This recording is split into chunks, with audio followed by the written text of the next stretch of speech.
पुण्यात्माओं, जैसे धर्मदास जी ने एक बार आदरणीय धर्मदास साहिब जी ने भगवान कबीर परमेश्वर जी से यही प्रश्न किया था कि हे परमात्मा, आप कह रहे हो कि राम और श्री कृष्ण ये समर्थ भगवान नहीं है, यानी विष्णु और शंकर और ब्रह्मा जी। विष्णु जी के अवतार श्री कृष्ण जी आए हुए थे, उन्होंने राजा मोर ध्वज के घर पर एक लीला की थी, जाकर दो साधु रूप बना के, और राजा मोर ध्वज ने अपने पुत्र ताम्र ध्वज को आरे से चीर दिया था, भगवान श्री कृष्ण जी ने उसको जीवित कर दिया था। आप ये कह रहे हो कि ये सक्षम नहीं है, ये बात मेरे गले उतरती नहीं। तो परमात्मा ने उदाहरण दिया था कि पुत्र बात सुन, यहां तो मोर ध्वज के पुत्र ताम्र ध्वज को श्री कृष्ण जी ने जीवित कर दिया आरे से दो फाड़ कर होने के उपरांत, और उसका सगा भांजा सुभद्रा पुत्र अभिमन्यु महाभारत के युद्ध में मारा गया था। पांडवों का कुलनाश हो रहा था, हाहाकार मची थी। श्री कृष्ण रो रहा था, उसकी बहन रो रही थी, पांचों पांडव टक्कर मार रहे थे। उस समय अभिमन्यु को जीवित नहीं किया उसने। उस समय कहाँ गई थी उनकी वो सामर्थ्य? तब धर्मदास जी ने कहा था, भगवान इसका उत्तर भी आप ही दे सकते हो, हम तो बस इतने बच्चों जैसे प्रश्न है हमारे, बच्चों जैसी बुद्धि है हमारी। ये भी बात सही है आपकी कि वहां क्यों ना जीवित किया उसको। तो परमात्मा ने कहा कि ताम्र ध्वज लड़के की आयु शेष थी, और जिसकी आयु शेष है, ये डॉक्टर एक टांग काट कर दूसरी जगह लगा देते हैं, यहाँ की खाल उतारी वहां जोड़ देते हैं, ये तो एक वैज्ञानिक कर देते हैं इस काम को। और जिनकी आयु नहीं रहती है, डॉक्टर फेल हो जाते हैं। खुद डॉक्टर हार्ट अटैक का हार्ट का स्पेशलिस्ट डॉक्टर, और हार्ट की बीमारी से ग्रस्त, रात में गोली टेबलेट खा भी नहीं पाया, 1 मिनट में सांस पूरा हो गया। तो भगवान से बड़ा ना कोई विज्ञान है, ना ये छोटे भगवान है। भगवान तो भगवान ही है, वो समर्थ है, सत्य पुरुष है। तब परमात्मा ने बताया कि ताम्र ध्वज की आयु शेष थी, अभिमन्यु की आयु इतनी ही थी, और ये भगवान इतना ही काम कर सकते हैं। आयु शेष थी तो उसकी राजा दक्ष को दूसरे गर्दन जोड़ दी, चल भाई, लेकिन ये सक्षम नहीं है। अब आगे देखना क्या होता है कि भगवान शंकर ने पार्वती जी की अस्थियां उठा ली और 10,000 वर्ष तक उसको सीने से लगा के पार्वती पार्वती दक्ष माया दक्ष पुत्री करते करते पागलों की तरह भटकता रहा। अपने आत्मा अब ये हम भगवान ब्रह्मा, भगवान विष्णु, भगवान शिव जी को सुखी माने, ये सुखी है, ये सुखी व्यक्ति के लक्षण है। 10,000 वर्ष तक पागलों की तरह खाना ना पीना ना, हाय पार्वती, हाय दक्ष माया, हाय दक्ष की पुत्री। तो हमारे पास ज्ञान का टोटा था, जिस कारण से हमने प्रत्येक को भगवान और समर्थ मान लिया। देखो, ऐसा नहीं कह रहा दास, ना मेरे भगवान ने कहा कि ब्रह्मा विष्णु महेश बिल्कुल यूजलेस है। ये जितने सक्षम हैं, जितनी इनकी सामर्थ्य है, उतना बताया है।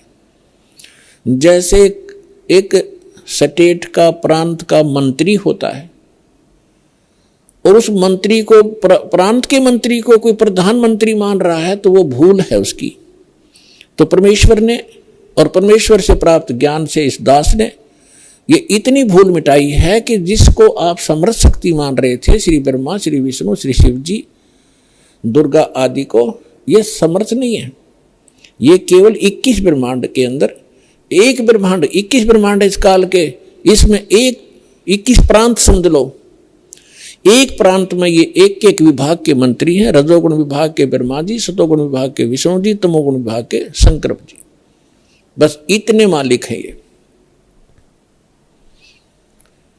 और ये किसी के संस्कार को कम और अधिक नहीं कर सकते, वर्क डन ही देते हैं, अपना किया कर्म ही प्राप्त कराते हैं। समर्थ परमात्मा, परम अक्षर ब्रह्म, सत्य पुरुष कबीर साहिब जी ये हमारे प्रारब्ध के अंदर यानी हमारी किस्मत में लिखी हुई हमारे पाप कर्मों का नाश करके, और पाप कर्मों हमें सुखी कर देते हैं। हमारी मृत्यु होनी हो उसको टाल देते हैं। हमारा और भी कोई आपत्ति होनी है, कोई अक्षति होनी है, उसको भी वो जो पाप कर्म से होनी थी और पाप कर्म नाश हो गया, उस कर्म से ही तो हानि होनी थी, कर्म परमात्मा ने कैंसिल कर दिया तो सुख हुआ। तो ये केवल समर्थ परमात्मा ही कर सकते हैं। अब दास आज ये बता रहा था आपको कि परमात्मा ने हमें आकर के ये बताया है कि इस काल के लोक में और आप सुख खोज रहे हो, जिनको आप परमात्मा माना करते थे, थारे भगवान आपके भगवान सुखी नहीं, कभी सपने में सुख नहीं हुआ उनको। भगवान श्री कृष्ण जी का जन्म हुआ, मामा दुश्मन बन गया, जेल में जन्म हुआ और मामा शत्रु पीछे पड़ा रहा।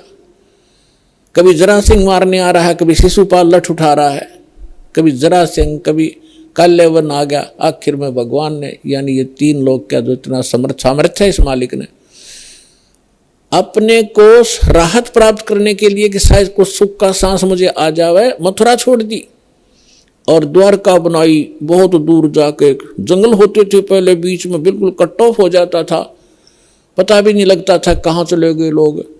द्वारका समुद्र के अंदर एक टापू में जाकर अपना जीवन निर्वाह किया।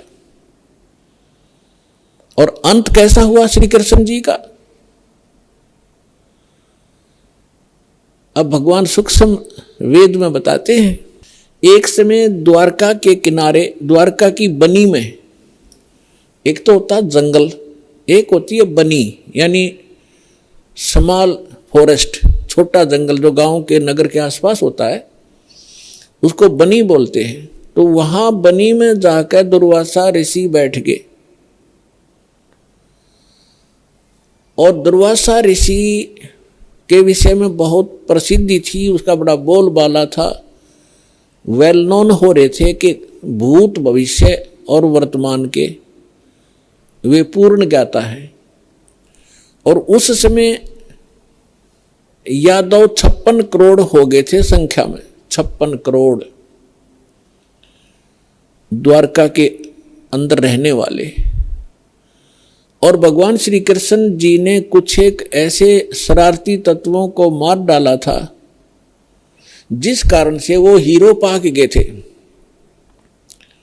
प्रत्येक के हृदय में ये हो गया था कि इनसे ताकतवर पृथ्वी पर कोई नहीं, जिस कारण से यादव अभिमानी हो गए थे। वो साधु संतों की जो सत्कार करना भी छोड़ गए थे, उनके साथ बदतमीजियां करना शुरू कर दिया था। इसी बहम में उनका वो टाइम आ गया नाश होने का। अहंकार पुण्यात्माओं कोय कर लियो, अंत में उसको बहुत भारी चोट लगेगी। जीव ही रहना चाहिए, जीव को अपनी औकात का पता लगा रहना चाहिए ताकि वो आधीन बनकर रहे। आधीनी के पास है पूर्ण ब्रह्म दयाल, मान बड़ाई मारियो बेअदबी सिरकाल। विभिक्षण का भाग बडेरा, दासातन आया तिसडेरा, दासातन आया विश्वे बीसा, अर्ता को लंक दे बख्शीसा। ये उदाहरण देकर समझा रहे हैं परमात्मा के अधीन व्यक्ति के साथ भगवान होता है, और यहाँ के जो झूठे मूठे सुख हैं वो भी उस अधीन और भक्त को ही प्राप्त हुआ करते हैं। रावण ने कितनी भक्ति की, सिर भी काट कर चढ़ा दिए, लेकिन अभिमान नहीं गया। जिस लंका को वो रखना चाहता था उस लंका को उसे भी हाथ धोना पड़ा अंत में उस अहंकारी प्राणी ने, और एक अधीन बनकर भगवान की भक्ति करता था। परमात्मा आए हुए थे, मुनिंद्र नाम से आए थे त्रेता युग में, जब मंदोदरी और विभीषण परमात्मा के शिष्य हुए थे। और परमात्मा के ज्ञान से आधीनी आती है, आधीनी शिक्षा पर सभी भगत के गुण संपन्न होते हैं, और जिसके अंदर भगत के गुण है वह भगवान रहता है।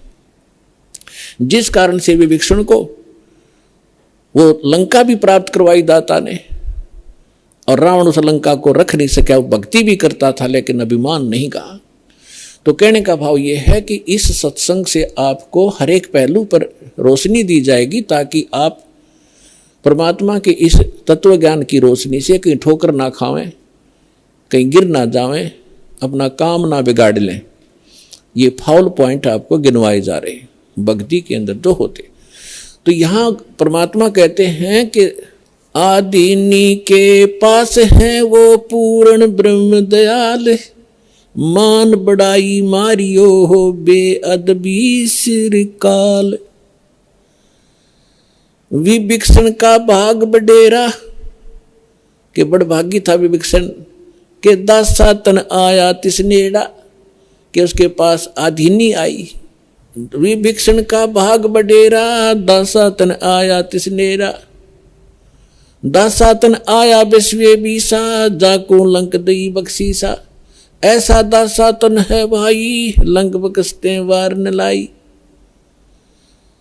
फिर परमात्मा कहते हैं कि उस नम्र आत्मा विभीषण भगवान की सतभक्ति करता था, तो यह झूठा सुख भी अगर तुम्हें चाहिए तो भी इस तरीके से मिलेगा। अधीन रहो, जब तक रहो आपको सुख का सांस रहेगा और फिर मोक्ष प्राप्त हो जाएगी।